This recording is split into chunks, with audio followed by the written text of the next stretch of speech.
Astral traveling to the Pleiades gives me great joy. I am taken to a planet around the blue star Maya near Tagada. Its star is not the brightest in the Seven Sister Stars, but it calls to me because it makes the best sun to a planet.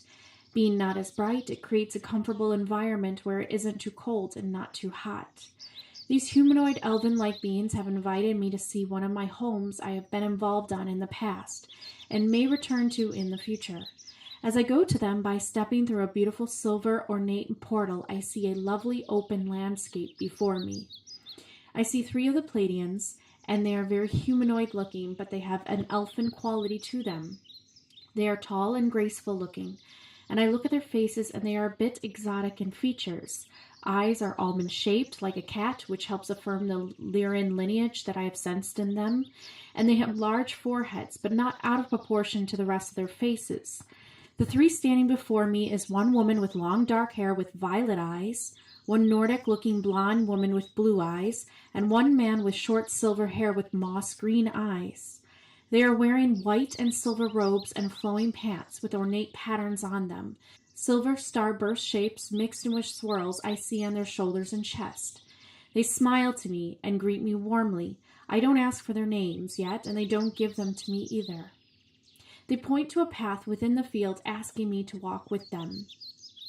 There are some trees, flowers, plants, and a little animal I've never seen on Earth as I look around the field.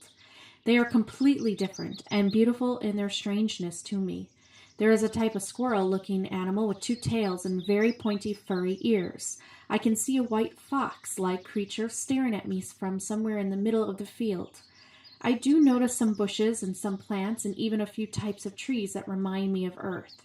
I see a tree that almost looks teal to me, which is lovely the way it stands against the other trees. It grows here in plenty, giving the landscape a very colorful look of shades of greens and green blues. Flowers are so unique and shaped differently with the addition of the ability to glow in the dark at night. I can see the glowing balls of light in the center of them glowing dimly in the daylight. I am told they learned how to manifest nature to fit their needs. These plants are lights at night for Pleiadians that are most active at nighttime. The Pleiadian closest besides me tells me that nature has a way of responding to their planet needs and reflecting their inner states. Every planet is like this. Each nature is designed to reflect back the inner states of the species as a greater teacher. I take notice these beings are living in the 6th dimension of reality. I can sense it in the way they talk and are very physical to me in their presence. They are not light bodies yet, but extremely peaceful beings. They have very warm, loving, and sturdy energies that surrounds the whole planet, making it a very welcoming place for visitors with good intentions. I make sure to glance up in the sky, and I see glowing stars all around me. There is no light pollution. They figured out how to use light not to the excessive amount as we do on Earth. They see the skies very clearly, along with the other blue suns in the sky at a distance. The path before me opens up into a city, but this city is not a dirty industrial city like many on Earth. It's very clean and with clear glass structures mixed with Greek temple-like buildings, really very modern, but mixed with an ancient beauty too. The skyline of the city is smooth lines of varied shapes filled with blue, green, and clear glass windows on buildings. But I noticed the windows are part of the design to look like water. They don't have a purpose to keep bad weather out. They really just give the city an aesthetic quality and a reflection of the sun's rays. There are many vertical greenhouses I see with skyscrapers reaching up into the sky with plants hanging down from the walls and poking out of windows. Nature is all around the city. Pleiadians have figured out how to align with nature, and the weather is always temperate here. It could be the high-tech dome-shaped layers over the planet to protect it from the heat of the blue star, which is hotter than our sun, but somehow the weather is always nice. And the Pleiadians are very peaceful beings, so nature reflects that state here. I hear one laugh behind me softly, reading my thoughts about how dirty some parts of Earth's cities are. She tells me that we too will one day learn how to keep things clean for ourselves and for others. It helps lead to a peaceful inner state to have clean and orderly environments, As I look around, I see a city that has learned how to let nature grow in its place and not remove it at all. Vines and wildflowers are hanging and crawling up their beautiful buildings. Trees line all the city pathways, and there are no streets for cars, only pathways to walk. It's a mix of wild nature and clean, smooth, modern buildings with ornate design. It's all white, silver, and glass here mixed with the green of nature and lots of flowers. Really a beautiful sight to see. They asked me to come over to a more secluded part of the city, to the residential part where everyone lives. So I shift my view in this dreamlike state, and I see lovely areas outside of the city with just Pleiadian homes around it. They explained to me how nobody lives in the city and where they work and keep things functioning. Instead, everyone lives around the city that is the center to keep their own lives more peaceful and living space not overpopulated next to work buildings. They believe work should be separate from living space, and they have no problem traveling to and from, so they can all live further away from the city. Transportation is fast here. They use only flying vehicles, and they definitely have perfected this art of air traffic and use it to their advantage to keep the land only open for little pathways and walkways. Everyone walks here on the ground and flies in the air. Here in this area is far more nature, trees and flowers around me. Each Pleiadian home is tiny, I notice, like a tiny house that is getting popular here on Earth. These tiny homes are gorgeous, though, each with a dome-shaped clear ceiling to allow the view of the night in different shapes, making them unique to one another so that you can look out at the stars. Some have a diamond-shaped roof and some a more hexagon shape, some more of a square roof with lots of open windows. They are all sustainable energy, not plugged into a power grid, but powered by other sources of energy like wind, water, the sun, and as well as the ether around them. I ask, what do Pleiadians do for jobs? And the Pleiadian behind me said they are galactic scientists, scholars, and artists. They create things on this particular planet other outside neighbors would like to buy. Music, clothes, jewelry, art for the home, clean, advanced technology they invent. They also study the universe and the laws of physics of the universe so they all enjoy free education within their giant libraries and universities. Each Pleiadian looks forwards to coming of age to go to these universities to study the cosmos at large. They live and trade on a barter system only. Each Pleiadian can make something another cannot, and so they trade with one another telepathically, understanding the value of each items they create. They create unique things not found in other parts of the universe by using their powers of manifestation, very much like what we consider magic, and using the planet's resources around them, making sure to always replant.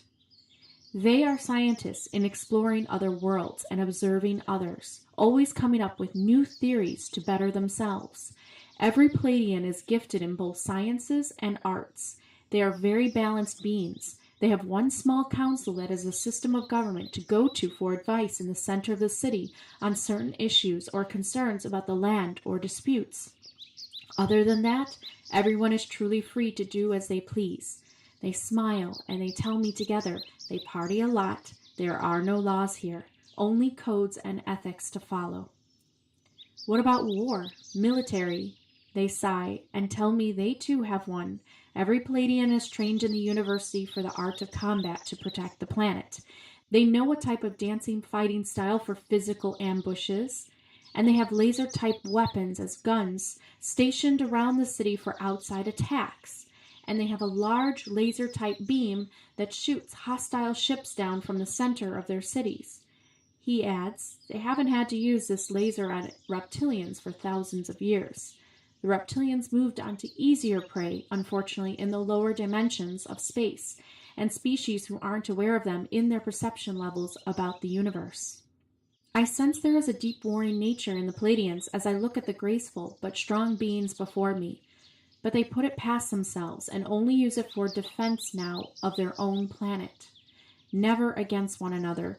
These beings have no interplanet crime. They just all control themselves and know what is right from wrong, connected to the universal truths of the universe of the Prime Creator. They are empathic and cannot hurt another without hurting themselves. I look longingly at the home in front of me with a clear hexagonal roof and beautiful little pink and purple flowered plants in the front yard lined with trees. I turn around and see a smile on the man's face, and I telepathically ask, can I go into one of the homes before me? He tells me this one is mine we are standing in front of, and when I come back one day, I can enter into it and live there as long as I'd like. I smile to myself, knowing this all along, that the Pleiades star system is always another home in the physical universe to me. I push open the white door, not made of wood. Nothing is made of wood here, I notice. The whole house is made out of some type of plant fibers that are bound together so tightly they create concrete-like shapes and structures. Everything is green here on this planet. They are so aware of nature and using it and replenishing it. It makes me very happy inside. And as I walk in, it is a tiny house, but so nicely designed with an open floor plan and lots of open windows and the light coming through. The glass ceiling is incredible, and I know at night it will be nice to look at the stars.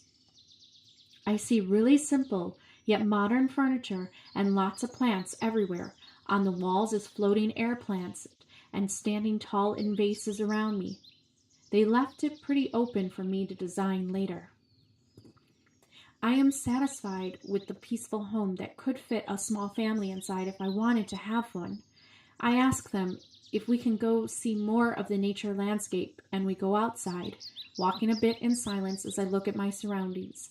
They take me to my small porch in the back of the house, and behind the residential houses there are thick forests there, and we walk a bit into them. Wild and untouched, these forests are magnificent. There are waterfalls hidden deep inside that is a favorite place for the Pleiadians to bathe in or just relax, they tell me. I see really interesting shaped plants and trees all around me. Lots of swirls and curls to their shapes on their leaves, and the trees are large and hang down as canopies. It is starting to get dark, and I notice the flowers on the ground start to glow from their center balls. The forest floor is lit up in a magical way. You can see wherever you step, and there's no need for lights. The stars are coming out now, and the whole forest, and on the other side, the residential area, is lit up now on the grass in certain areas around the home. Now I understand why there is no street lamps. The flowers and plants do it for them as a bioluminescent form of plant life. It isn't bacteria. It is the plant itself that has this quality, giving the landscape a fantasy night land look. My visions start to fade away as I'm getting tired now, and a bit sad I will have to leave this place because Earth has still a way to go before they learn how to use nature in this way and bend it to their will. Also, how peaceful and calm it is. My soul yearns for this on Earth. Nobody is rude or full of ego here. It is the most amazing feeling to be somewhere so authentic. I know I need to return due to Earth duties, though. So I say goodbye to my 3 Pleiadian guides who are with me and let them know I will be back. I sense them all smile, and they say in my mind, "We know."